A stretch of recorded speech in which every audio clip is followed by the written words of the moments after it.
Hello students, आज हम बात करते हैं इलेक्ट्रोमैग्नेटिक वेव अगर वैक्यूम में ट्रेवल ना करके किसी और मीडियम में ट्रेवल कर रही हो तब उससे रिलेटेड क्वेश्चन को कैसे सॉल्व करते हैं और उसकी प्रॉपर्टीज़ में क्या चेंज आता है। तो मान लेते हैं कि एक इलेक्ट्रोमैग्नेटिक वेव किसी मीडियम में ट्रेवल कर रही है अदर देन वैक्यूम। वैसे आपको एक चीज़ याद होगी, याद होना चाहिए, और कि अगर आपने पहले वैक्यूम में ये पढ़ा हुआ है कि C इक्वल्स टू कितना होता है। जब इलेक्ट्रोमैग्नेटिक वेव वैक्यूम में ट्रेवल करती है तो C की वैल्यू आती है C equals to 1/√ε0 mu naught के बराबर।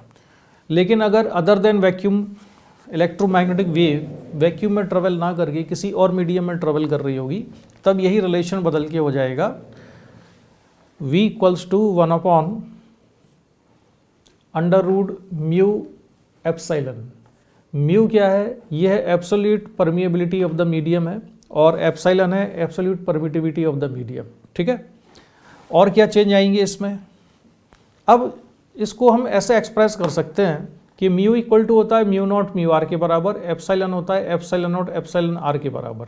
म्यू नॉट एप्सिलॉन नॉट आपको सभी को पता है, ये फ्री स्पेस के लिए यूज़ होता है। और म्यू आर क्या है? ये relative permeability of the medium है। Epsilon r relative permittivity of the medium है। तो जो V है, अब इसको हम चेंज करके किस तरह से लिख सकते हैं? V को चेंज करके लिखा जा सकता है, यहाँ पर देखिए, इसको लिख सकते हैं V इक्वल्स टू 1/μ को चेंज करके कितना लिखा हमने? यहाँ पर जो म्यू था इस म्यू को चेंज करके लिखा म्यू नॉट म्यू आर, और जो एप्सिलॉन था इसको लिखा एप्सिलॉन नॉट एप्सिलॉन आर के बराबर। इनको थोड़ा और एडजस्ट करते हैं तो रिलेटिव वाले एक साथ कर दिए, फ्री स्पेस वाले एक साथ कर दिए, तो 1/√μ0 एप्सिलॉन नॉट ये किसके बराबर हो गया? ये तो बराबर हो जाएगा speed of electromagnetic wave in vacuum के बराबर, जिससे को कि हम C से रिप्रेजेंट करते हैं। ठीक है, और नीचे क्या रह गया इसके? √μr एप्सिलॉन आर के। फाइनली जो रिलेशन हमारे पास आया V और C के बीच में, तो V और C के बीच में क्या रिलेशन रह गया हमारे पास? V और C के बीच का रिलेशन है V equal to C/√μr epsilon R. ठीक है, V equal to C/√μr epsilon R. अब यहाँ से एक बड़ा इंटरेस्टिंग रिजल्ट आने वाला है। ऊपर वाले रिलेशन को मैं ऐसे लिख सकता हूँ C/V equals to √μr epsilon R. ठीक है, अब ये जो C/V होता है, ऑप्टिक्स में हम पढ़ते हैं कि ये C/V किसके बराबर होता है? रिफ्रैक्टिव इंडेक्स के बराबर। Refractive index of the medium equals to C/V, और इसको हम किससे रिप्रेजेंट करते हैं? म्यू से। तो रिफ्रैक्टिव इंडेक्स म्यू किसके बराबर हो जाएगा? √μr एप्सिलॉन आर के बराबर। एक ये बड़ा इंटरेस्टिंग और इम्पॉर्टेंट फार्मूला है। ठीक है, mu equal to √μr epsilon R, जिसमें म्यू आर क्या है? म्यू आर है रिलेटिव परमिएबिलिटी, एप्सिलॉन आर क्या है? रिलेटिव परमिटिविटी है ना। तो mu equal to √μr epsilon R, एक तो ये फॉर्मूला याद रखना है। आगे बढ़ते हैं, तो refractive index mu equal to μr epsilon R हमने डिफाइन कर दिया। और इसके अलावा एक चीज़ और याद रखना, मैक्सिमम मटेरियल के लिए रिलेटिव परमिएबिलिटी की वैल्यू अप्रॉक्सीमेटली 1 होती है। बहुत कम होती है इसकी वैल्यू और अप्रॉक्सीमेटली 1 होती है। तो अगर मैं इसको अप्रॉक्सीमेटली 1 लिख दूं यहाँ पर म्यू आर को, अगर मैंने म्यू आर को अप्रॉक्सीमेटली 1 की इक्वल लिख दिया तो mu equal to approximately √εr आ जाएगा। एप्सिलॉन आर को न्यूमेरिकली किसकी इक्वल लिखते हैं हम? डाइलेक्ट्रिक कांस्टेंट K की इक्वल लगते हैं। तो एप्सिलॉन आर को मैंने लिख दिया K के बराबर, epsilon R equals to dielectric constant K। ठीक है, तो म्यू अप्रॉक्सीमेटली किसके बराबर हो गया? √K के बराबर। This is very important result. Mu is approximately equal to √K, where K is dielectric constant and mu is the refractive index of the material. तो आप याद रखेंगे म्यू इक्वल्स टू K²। हालांकि थोड़ा सा एक क्वेश्चन भी यहाँ पर हमको लेना है। वो क्वेश्चन ये है कि इलेक्ट्रोस्टैटिक्स में जो डाइलेक्ट्रिक कांस्टेंट हम पढ़ा करते थे, उस डाइलेक्ट्रिक कांस्टेंट से ये थोड़ा सा डिफरेंट है। उस डाइलेक्ट्रिक कांस्टेंट से थोड़ा सा डिफरेंट इसलिए है क्योंकि इलेक्ट्रोस्टैटिक्स में जो डाइलेक्ट्रिक कांस्टेंट था वो स्टेशनरी इलेक्ट्रिक फील्ड के था, टाइम वेरिंग इलेक्ट्रिक फील्ड के लिए नहीं था। लेकिन इलेक्ट्रोमैग्नेटिक वेव में जो इलेक्ट्रिक फील्ड होता है वो टाइम के साथ वेरी करता है।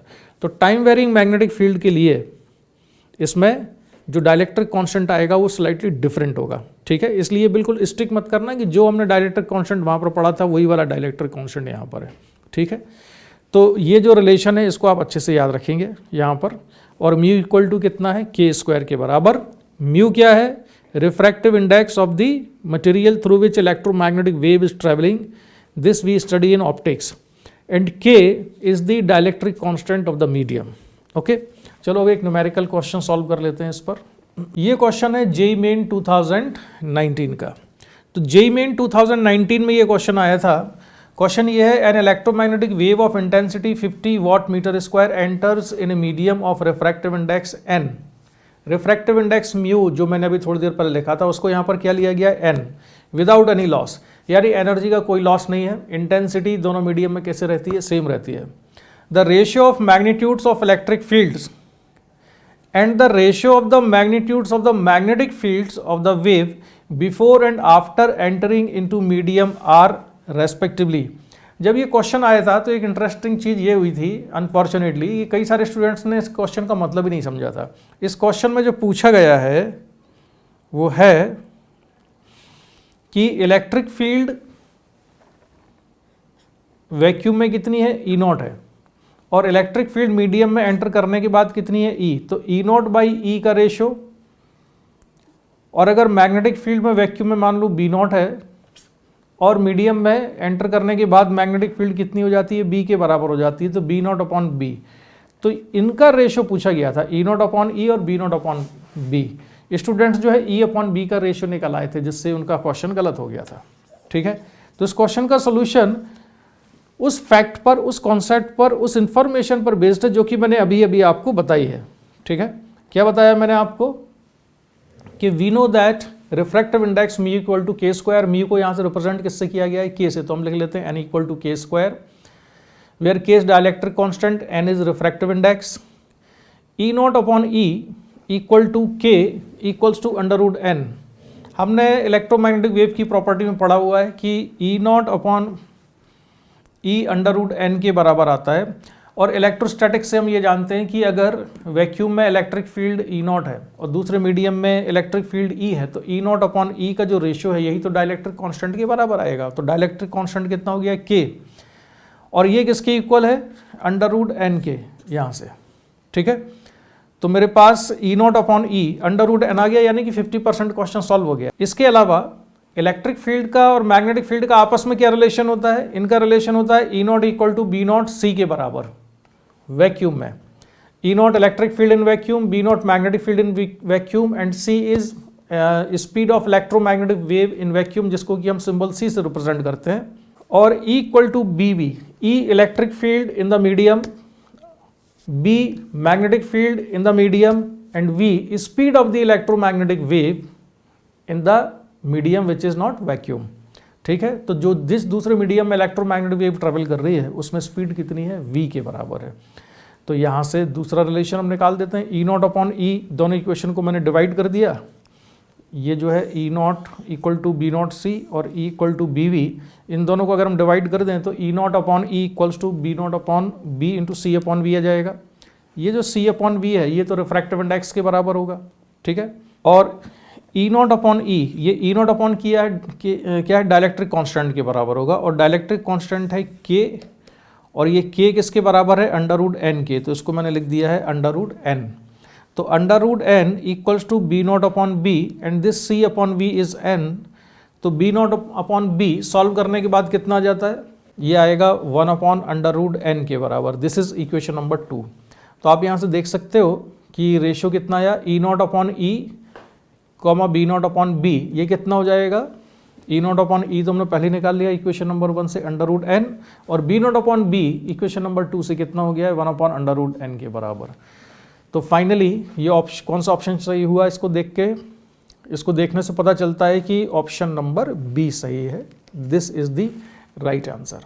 तो जो कॉन्सेप्ट मैंने अभी आपको पहले बताया उस कॉन्सेप्ट पर बेस्ड ये क्वेश्चन था। अगर ये कॉन्सेप्ट नहीं पता है तो क्वेश्चन सॉल्व करने में बहुत बड़ी दिक्कत आने वाली है, ठीक है। तो चलो इसी के साथ हम आज की क्लास को यहीं पर कंप्लीट करते हैं। नेक्स्ट क्लास में मिलते हैं नए कॉन्सेप्ट के साथ। Bye bye.